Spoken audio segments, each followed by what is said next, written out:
So good morning and welcome. Our third topic, plant kingdom, which is for 3 question in NEET, we have started.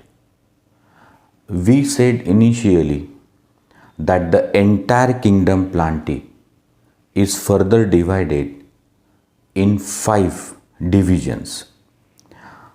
Algae we have completed. Bryophytes we have completed. Pteridophytes we have completed, and gymnosperms also we have completed.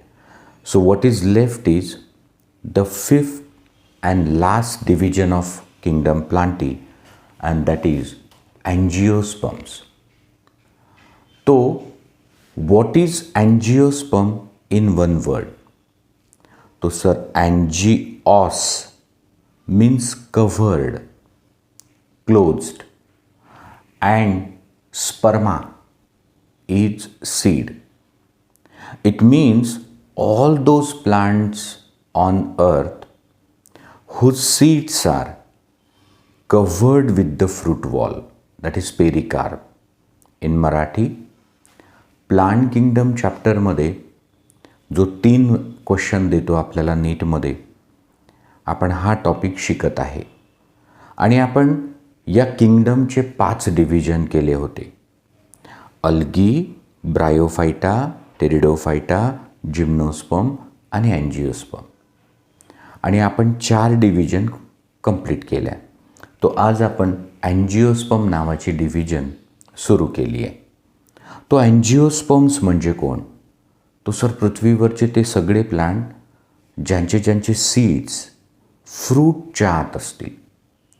हा जो शब्द आहे angiosperm, अँजिओस म्हणजे covered, closed, क्लोदिंग्ज, आणि स्पर्मा म्हणजे seed. तो पृथ्वीवरचे ते सगळे प्लांट ज्यांच्या बिया फळाच्या आत असतात त्यांना अँजिओस्पर्म म्हणतात. इनकी तादाद करीब 2,86,000 स्पीसीज है. तो सर, हम लोगों ने अब तक ये देखा कि सबसे पहले प्लांट्स अल्गी थे धरती पर. इन कोर्स ऑफ इवोल्यूशन उनसे ब्रायोफाइट्स बने, फिर ब्रायोफाइट्स से टेरिडोफाइट बने. तो अल्गी, ब्रायोफाइट एंड टेरिडोफाइट, ये 3 ग्रुप जो है they are non flowering and seedless, that is cryptogam. फिर gymnosperm, they are first seed bearing plants, but the seeds were naked.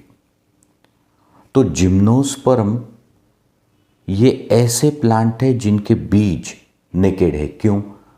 Because their ovules are not inside ovary, they are born on open carpel. म्हणजे sir, algae, bryophyta, pteridophyta यांना तर बी नव्हतंच. पहिल्यांदा बी आलं जिम्नोस्पर्मला, पण ते naked आहे. का? कारण त्यांचे जे ओव्ह्यूल्स आहे ते ओव्हरीच्या आतमध्ये नाही, ते ओपन कार्पलवरती बॉर्न होतात. तो ovule is open, naked before pollination, after pollination. आणि म्हणून यांचे जे ओव्ह्यूलपासून सीड बनतात ते नेकेड असतात. और फिर आखिरी में धरती पर आए एंजियोस्पर्म. तो हमने देखा इवोल्यूशन कैसे हुआ. तो angiosperms are the advanced latest plant on earth. तो एंजियोस्पर्म जे प्लांट आहे ते पृथ्वीवर सगळ्यात शेवटी आले, म्हणून सगळ्यात ॲडव्हान्स प्लांट आहे. सगळ्या एंजियोस्पर्मला जे सीड असतात ते फळाच्या आत असतात. Why? Because ovules are within ovary, not like gymnosperm where ovules were naked. म्हणजे इकडे एंजियोस्पर्ममध्ये बिया फळाच्या आत का असतात? बीज फल के अंदर क्यों रहते? क्योंकि यहाँ जो ओव्यूल्स है वो ओवरी के अंदर है. जिम्नोस्पर्म के जैसा नहीं जहाँ पर ओव्यूल नेकेड हुआ करते थे. तो सर, मग हे जे ओव्यूल आहे जे ओव्हरीच्या आत आहे, तर पॉलिनेशन, फर्टिलायझेशन नंतर ओव्हरी बनते, फ्रूट आणि ओव्ह्यूल्स बनतात सीड आणि म्हणून सीड फ्रूटच्या आत असतात and hence the name angiosperm. These are dominating plants on earth. मतलब अगर 5 डिवीजन की तुलना हम करें तो सबसे भारी डोमिनेटिंग कौन है? Angiosperm. Some angiosperms are aquatic. Some angiosperms are found in marshy places. Some are found in optimum water condition called mesophytes. Some angiosperm might be desert living called xerophytes. Some angiosperms are epiphytic, produced on another plant. So such great diversity in adaptation is found in angiosperm because they are most advanced. म्हणजे algae पाण्याशिवाय राहू नाही शकत. पण अँजिओस्पर्मचं तसं नाही. ते हायड्रोफाईट्सही आहेत, मेझोफाईट्सही आहेत, झेरोफाईट्सही आहेत, एपिफाईट्सही आहेत. ते सर्वत्र असतात. Most of our food, fodder, medicine, clothings are obtained from angiospermic plant only. तो हमारा फूड, कैटल्स का फॉडर, हमारे वस्त्र माने फाइबर, हम लोगों को जो फ्यूल चाहिए वो जलतन, या फिर हमारी मोस्ट ऑफ द मेडिसिन, ये सभी हमें कौन प्रोवाइड करता? एंजियोस्पर्म्स. ये जो सारे एंजियोस्पर्म्स है उनके कुछ एक्सक्लूसिव कैरेक्टर है जो किसी डिव्हिजन के पास नाही. म्हणजे जर तुम्ही म्हणता की अँजिओस्पर्मचे असे काही कॅरेक्टर आहे जे कोणत्याच डिव्हिजनकडे नाही. Number 1, angiosperms have true flower and hence they are called anthophytes. तो चलो सर ठीक है, आपने एंजियोस्पर्म की एक खूबी बताई कि they possess true flower, calyx, corolla, androecium, gynoecium. दूसरी खूबी, in angiosperms seeds are within fruit, means fruit is present. देखो पहले किसी को फ्रूट नहीं था, पहले किसी को फ्लावर नहीं था. These are the exclusive characters of angiosperm. तीसरी खूबी, double fertilization. 2 male gamete participate in the process. One fuse with the egg cell and forms a zygote called syngamy or forced fertilization or generative fertilization. Second male gamete fuse with the diploid secondary nucleus or definitive nucleus and forms a triploid pair that forms a endosperm. तो इथे दोन्ही male gamete भाग घेतात, दोन्ही fuse होतात आणि 2 fusion की वजह से इसका नाम है डबल फर्टिलाइजेशन, जो किसी में नहीं होता. तो सर आपने कहा कि एंजियोस्पर्म में फ्लावर है, एंजियोस्पर्म में फ्रूट है, एंजियोस्पर्म में डबल फर्टिलाइजेशन है. यहाँ का एंडोस्पर्म ट्रिप्लॉइड है. एंडोस्पर्म जिम्नोस्पर्म में भी था, but that was haploid. The female gametophyte itself work like an endosperm there, and gametophyte is obviously haploid. In Marathi, angiospermचा एंडोस्पर्म ट्रिप्लॉइड आहे. जिम्नोस्पर्ममध्ये एंडोस्पर्म होता पण तो हॅप्लॉइड होता. तिकडे फिमेल गमेटोफाइट स्वतःच एंडोस्पर्मचं काम करतो. तो sir endosperm in gymnosperm is haploid, in angiosperm is triploid. In gymnosperm it is pre-fertilization tissue. In angiosperm it is a post-fertilization tissue. In gymnosperm the endosperm is weak, less efficient in providing nourishment to the developing embryo. In angiosperm, endosperm is more efficient in supplying nourishment to the developing embryo. तो triploid endosperm और एक खूबी हो गई. Then Another exclusive character is vascular bundle, xylem and phloem. But sir आप गलती कर रहे, वास्कुलर बंडल सिर्फ एंजियोस्पर्म को थोड़ी ना थे, जिम्नोस्पर्म में भी थे और टेरिडोफाइट्स में भी थे. No doubt pteridophyta, gymnosperm, angiosperm सगळ्यांना होते वास्कुलर बंडल. म्हणून या 3 प्लांट्सला, 3 डिव्हिजन्सला ट्रॅकिओफाइट्स म्हणतात. दे have a vascular strands. But यहाँ वास्कुलर बंडल अलग कैसे है? In angiosperm xylem possess trachea और वेसल, जो नहीं थे जिम्नोस्पर्म टेरिडोफाइट में. ये आपको छठे चैप्टर में आएगा, एनाटॉमी ऑफ फ्लावरिंग प्लांट में. म्हणजे सर इकडच्या झायलेममध्ये व्हेसल्स किंवा ट्रकिया असतात, ज्या जिम्नोस्पर्म टेरिडोफाइटात नसतात. यहाँ के फ्लोएम में कंपेनियन सेल्स है, सीव ट्यूब्स है, sieve cells and sieve tubes, जो जिम्नोस्पर्म एंड टेरिडोफाइट्स में नहीं थे. So well developed vascular bundles are there in angiosperm. तो angiosperm have a diversity in habitat, जो अभी अभी मैंने कहा की काही एंजियोस्पर्म पाण्यातही असतील, काही वाळवंटातही असतील, काही जमिनीवर असतील, काही दुसऱ्या प्लांटवर असतील. बर्फीले पर्वतों में भी वो पाए जाते. सब तरफ है, कॉस्मोपॉलिटन है, क्योंकि वो एडवांस है. इतना ही नहीं, दे show a diversity in habit.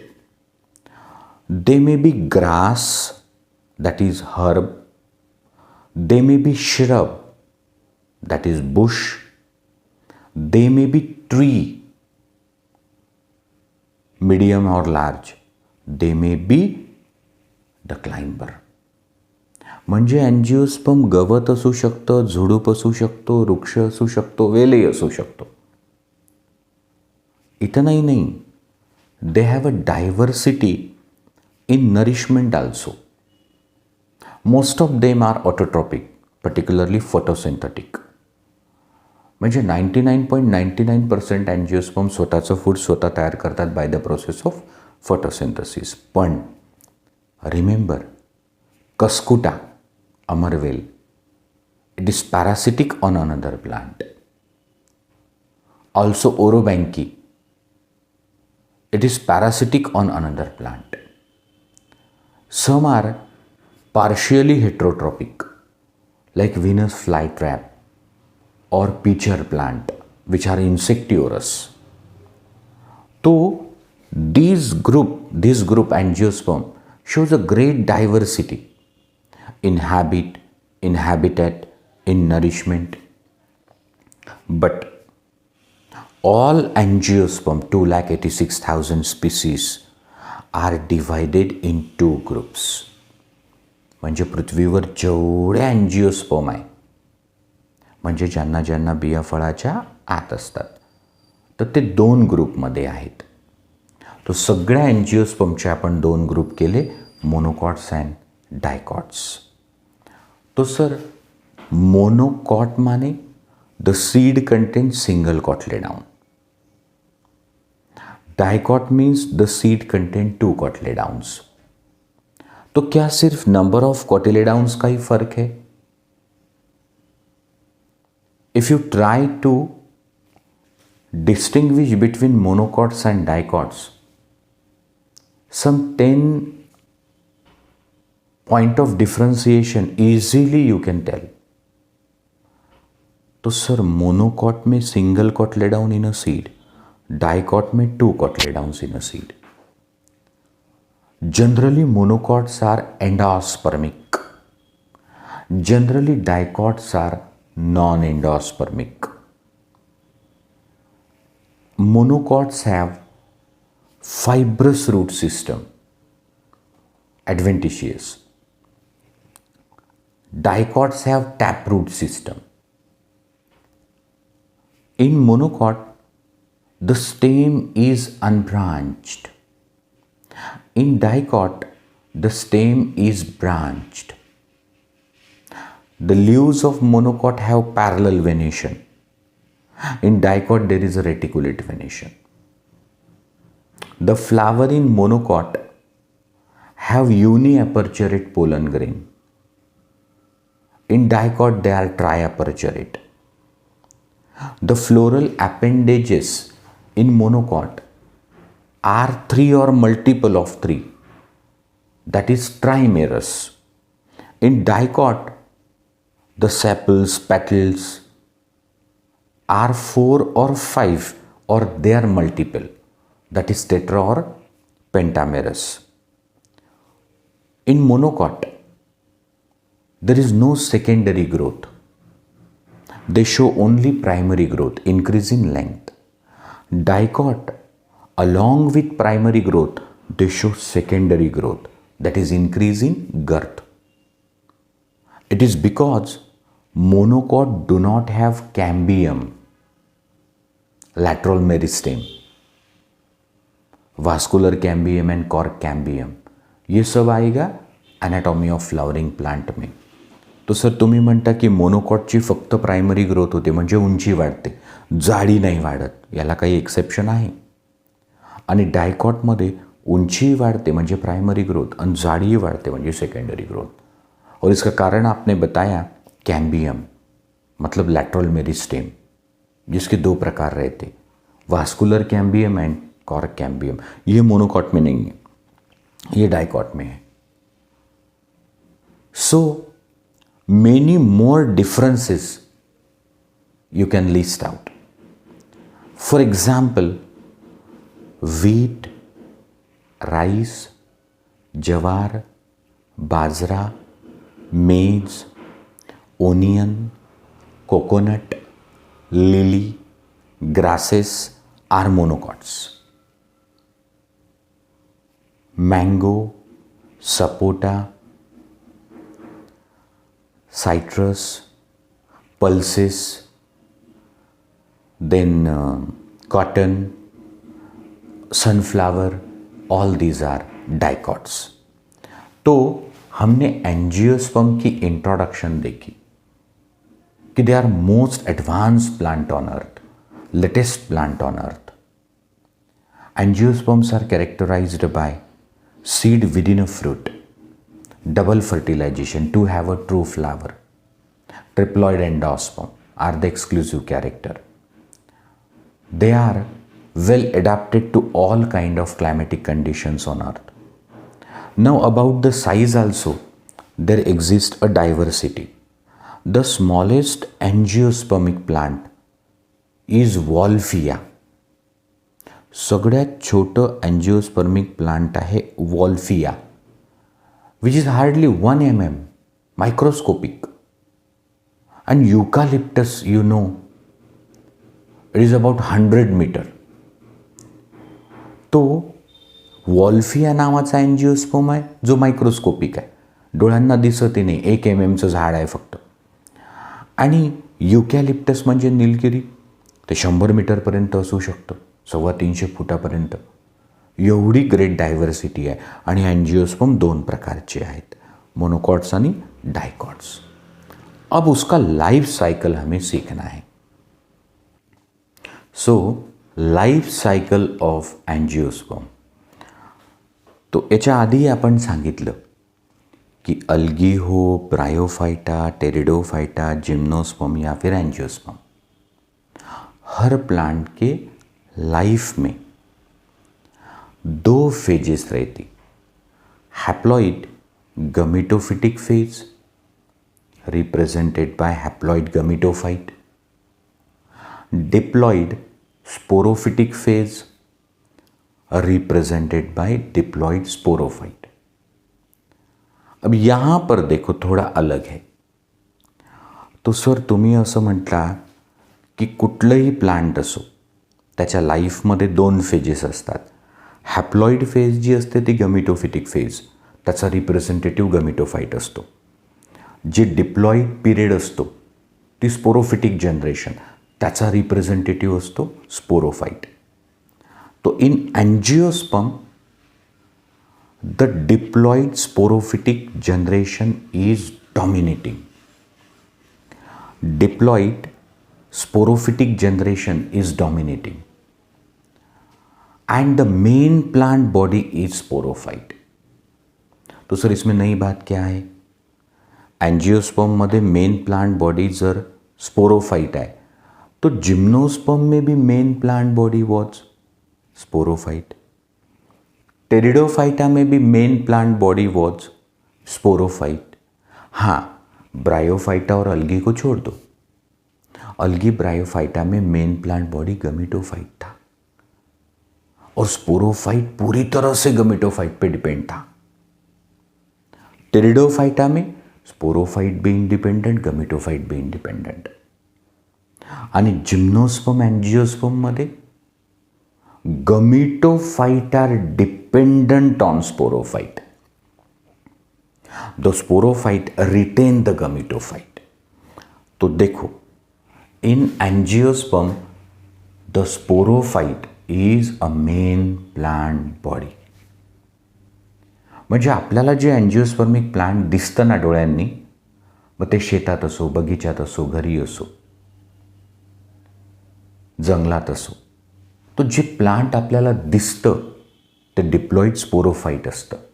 And it has root, maybe taproot system और fibrous root system, stem, may it be branch और unbranch, leaves, maybe simple or compound, and flower. Now this is a new thing. In gymnosperm, the sporophyte has root, stem, leaf, but no true flower. Angiosperm मध्ये sporophyte जो diploid आहे plant body, त्याला route आहे, stem आहे, leaf आहे आणि त्याला येतं फ्लावर. तो flower is present only in angiosperm. अब आप मास्टर है फ्लावर के. जो नए बच्चे हैं या पुराने बच्चे हैं, सभी को फ्लावर डिटेल में हमने लिया है. तो flower is highly condensed end modified shoot. तो फ्लावर काय आहे? शूट आहे. हे फ्लावर शूट आहे हो, पण ते मॉडिफाय झालं आहे sexual रिप्रोडक्शनसाठी.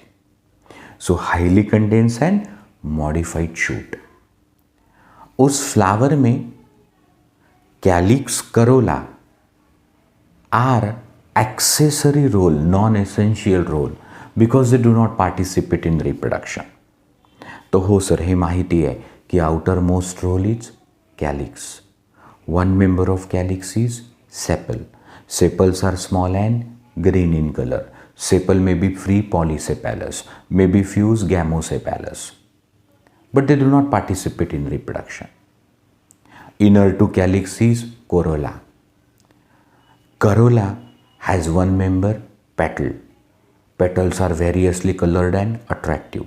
Petals may be free polypetalous or may be fused, gamopetalous, but they do not participate in reproduction. But the two more roles are present in flower, androecium and gynoecium. They are essential role of the flower and they took part in sexual reproduction. Paha. In flower, androecium is male reproductive role and it acts as a male sex organ. Androeciumचा जो एक member असतो that is called stamen. So the stamen has two main part. So one member of androecium is stamen or microsporophyll. It has two main part. The lower sterile sac-like part called filament and upper fertile sac-like part called anther. So filament and anther. Anther में भी monothecous single lobe, but generally it is bilobed or dithecous. So bilobed or dithecous. Inside the anther, if you cut it transversely, म्हणजे androecium, त्याचा एक member स्टेमन, त्याचा fertile part anther.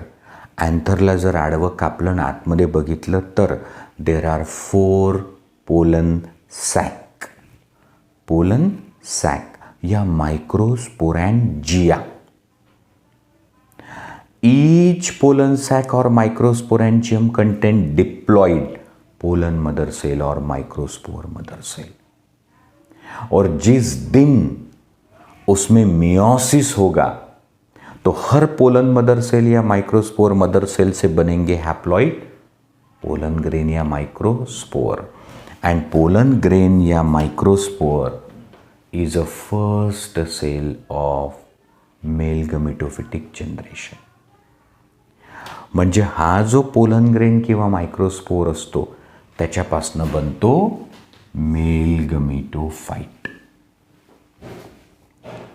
तो meiosis झाला की sporophytic generation संपली. आत्ता बनला हॅप्लॉइड मायक्रोस्पोर आणि मायक्रोस्पोरमध्ये 2 मायटॉसिस होतील आणि बनेल मेल गमिटोफाइट. तो देखो मेल गमिटोफाइट. तो स्पोरोफाइट तो हमने देखा, रूट, स्टेम, लीफ, फ्लावर. आता राहिला गमिटोफाइट. तो गमिटोफाइट मेल आणि फीमेल गमिटोफाइट. तो पहले हम देख रहे मेल गमिटोफाइट. तो मेल गमिटोफाइट को pollen grain, pollen tube, tube nucleus and 2 male gametes. Pollen grain, pollen tube, tube nucleus and 2 male gametes. तो हा मेल गमिटोफाइट कोणापासून बनला? पोलन ग्रेन पासून. After 2 mitosis. मध्ये सगळं तुम्हाला डोळ्यासमोर यायला पाहिजे कि हो सर, पोलन ग्रेन जब पोलन सैक के अंदर था तो पहला माइटोसिस हो गया, छोटी वाली जनरेटिव सेल, बड़ी वाली ट्यूब सेल. 2 सेल वाला पोलन ग्रेन उड़ गया करने पॉलिनेशन, आइदर बाय विंड और वाटर और बर्ड और insect. All the agencies of pollination work in angiosperm. Unlike gymnosperm where only wind is a pollinating agent. म्हणजे जिम्नोस्पर्ममध्ये फक्त हवा होती पॉलिनेटिंग एजंट. एंजियोस्पर्ममध्ये हवा, पानी, कीटक, पंछी, चमगादड़ कोई भी हो सकते. तो फिर वो 2 सेल वाला पोलन ग्रेन जब स्टिग्मा पे गिरा तो वो जर्मिनेट हुआ और पोलन ट्यूब बनी end tube nucleus settled at bottom. और फिर जनरेटिव सेल में माइटोसिस हुआ और बन गए 2 मेल गमीट. आता हे सगळं तुम्हाला माहिती आहे. I must not elaborate everything, just formalities we are completing now. तो इस तरह से अब बन गया मेल गमीटोफाइट. चलो फीमेल गमीटोफाइट की बात करें तो flower contain another essential role, gynoecium, innermost role of the flower. So gynoecium is essential and innermost role of the flower. It is a female reproductive role and work as a female sex organ. One member of gynoecium is called carpel or pistil. So it has stigma, style, ovary. Stigma, style, ovary. And ovary contain 1 to many ovules in it. Stigma, style, ovary. ओव्हरीच्या आतमध्ये 1 ते अनेक ओव्युल्स असतात. तो देखो gynoecium का एक member carpel.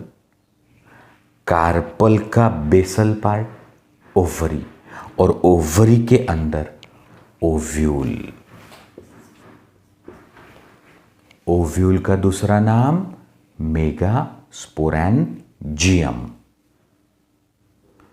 अब इस ओव्यूल के अंदर है डिप्लॉइड न्यूसेलस टिश्यू, म्हणजे हा जो ओव्यूल है ये हमने बाहर निकाला, इसमें है diploid nucellus tissue and one cell of nucellus became megaspore mother cell. आणि मेगास्पोर मदर सेलमध्ये होते मिओसिस, म्हणजे संपली स्पोरोफिटिक जनरेशन, चालू झाली गमेटोफिटिक जनरेशन. तो मेगास्पोर मदर सेलमध्ये मिओसिस झाल्यावर 4 मेगास्पोर बनतील. Upper 3 towards micropyle degenerate, lower chalazal megaspore remain functional and functional megaspore undergo meiosis. और फंक्शनल मेगास्पोर मेगास्पोर मदर सेलमध्ये मिओसिस झाला, 4 मेगास्पोर बनले. Upper 3 degenerate towards मायक्रोपाइल and lower chalazal megaspore remain functional and this megaspore, functional megaspore chalazal साइडचा, is a first cell of female gametophyte. तो sir फिर अगर ये चलाजल megaspore है जो हैप्लॉइड है, तो उससे फीमेल गमेटोफाइट या एम्ब्रियो सैक कैसे बनी? You know it well. It undergo 3 successive free nuclear mitotic divisions. म्हणजे या मेगास्पोरमध्ये एकानंतर एक 3 मायटोसिस होतात, पण न्यूक्लियस डिवाइड होतो, साइटोप्लाज्म नहीं. और फिर ये जो मेगास्पोर है वो बन जाता 8 न्यूक्लिएट और बाद में वॉल फॉर्मेशन होता. और फाइनली फंक्शनल मेगास्पोर से बनता फीमेल गमेटोफाइट और embryo sac, which is 7 celled 8 nucleated. The embryo sac or female gametophyte towards micropyle contain egg cell or female gamete surrounded by 2 haploid synergids.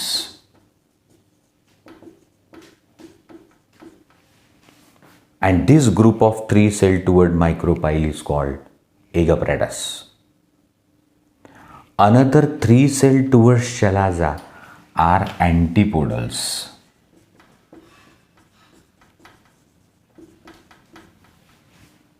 So egg apparatus च्या 3 cell, 3 antipodal झाल्या 6. And there is a large central cell. Large central cell which contain 2 polar nuclei. And they fuse to form diploid secondary nucleus. असं असतं female गमेटोफाइट किंवा embryo sack. मग पहा life cycle कसा आहे. Route stem leaf flower वाला जो है वो स्पोरोफाइट. फ्लावरच्या आत एंड्रोशियम उसने बनाया मेल गमेटोफाइट, गायनोशियम उसने बनाया फीमेल गमेटोफाइट. तो सर आता हे झालं मेल गमेटोफाइट आणि फीमेल गमेटोफाइट. अब आगे क्या होगा? Fertilisation. The pollen tube carries 2 male gamete. The pollen tube passes through stigma style enter ovary, now enter in ovule. म्हणजे जी पोलन ट्यूब आहे ती स्टिग्मा स्टाइल ओवरी ओव्यूल मध्ये जाईल और फिर वो जाएगी इन एम्ब्रियो सैक. गिरा देगी अपने 2 मेल गमेट्स. म्हणजे हे 2 मेल गमेट कुठे येतील? सिनर्जिड मध्ये. आणि मग सिनर्जिड फुटेल और 2 मेल गमेट फ्री हो गए. 1 मेल गमेट विल फ्यूज विद द फीमेल गमेट और egg cell to form diploid zygote. This is first fertilization or syngamy or generative fertilization. Another male gamete fuse with the diploid secondary nucleus to form triploid pane, and pane in future forms nutritive tissue called endosperm. पहा बरं, 2 mail गमीटने भाग घेतला, दोन्ही mail गमीटचा उपयोग झाला, 2 वेळा fusion झालं, म्हणून याला डबल फर्टिलायझेशन म्हणतात. तो सर मग इथे आता काय बनणार आहे? झायगोट. मग नष्ट होतील 2 सिनर्जिड आणि 3 एंटीपोडल. तो एम्ब्रियो सैक की कौन सी सेल डिजेनरेट होगी? 2 सिनर्जिड और 3 एंटीपोडल. फिर अंदर क्या बचा? Zygote and PEN. तो जाइगोट से बनेगा एम्ब्रियो. तो zygote is a first cell of new sporophytic generation. Zygote is a first cell of new sporophytic generation. और फिर उस जाइगोट से बनेगा एम्ब्रियो, और एम्ब्रियो से बनेगा young plant, that is a sporophyte. पहा, स्पोरोफाइटनंच बनवलं गमिटोफाइट, आता वापस गमिटोफाइट बनवते sporophyte. And this 2 generation alternate with each other. So let us draw the life cycle in form of a circle now. So this entire life cycle of any angiosperm, let us see in a cyclical form. You will understand how the sporophytic and gametophytic generation begin or terminate. How could meiosis stop the sporophytic generation and start the haploid gametophytic generation? And again, fertilization stop the gametophytic generation and start the sporophytic generation. Who is the last cell of sporophytic generation and gametophytic generation? Who is the first cell of sporophytic and gametophytic generation? म्हणजे यदि आपने इस life cycle पे गौर से ध्यान दिया, इसे ध्यान से देखा, तो आपको आप ही के कुछ सवालों के जवाब मिलेंगे की स्पोरोफिटिक जनरेशन नंतर गमिटोफिटिक येतं आणि गमिटोफिटिक नंतर वापस एकदा स्पोरोफिटिक येतं. अल्टरेशन्स कसं होतं? स्पोरोफिटिक जनरेशन मियोसिस स्टॉप करतो आणि फर्टिलायझेशन गमिटोफिटिक जनरेशन स्टॉप कशी करतो? स्पोरोफिटिक जनरेशनची पहिली सेल आणि शेवटची सेल कोणती? गमिटोफिटिक जनरेशनची पहिली आणि शेवटची सेल कोणती? हे सगळ्या प्रश्नांची उत्तर आपल्याला भेटतील. पहा, किसी के भी जीवन की पहली सेल, आपके मेरे भी, कोणत्याही प्लांटच्या जीवनाची पहिली सेल काय असते? Diploid zygote, which is a result of fertilisation. The zygote is the first cell of diploid sporophytic generation.